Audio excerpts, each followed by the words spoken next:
You can get just Google YouTube banner template, and you can actually get an image that has all the different dimensions that your banner might display at on various devices, be it a phone, a desktop, a tablet, a TV, a game console, whatever.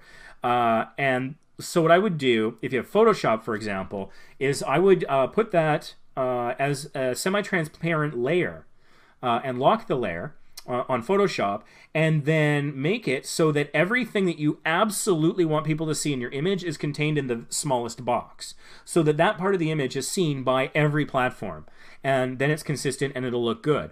And then the next thing you'll want to do with whatever image you're working on, again, it's not just you, this is advice for anyone, is anywhere where those lines are, look at what it's doing. If it's cutting part of a face off, or you've got like a logo or something, and it's kind of like cutting it partially or something, if that's your intention, then that's fine. But do it intentionally, whatever you want it to look like, and know that it will be cropped that way on some devices, such that hopefully it works for you. Like on Vacation Impossible, our background image is a glacier. It's actually a picture I took with my previous phone when I was on a cruise to Alaska. I can't believe the picture turned out as well as it did.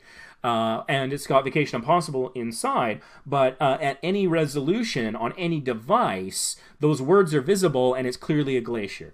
It's just how much of the glacier and what aspect ratio, whatever, that can vary. So that's just my personal experience.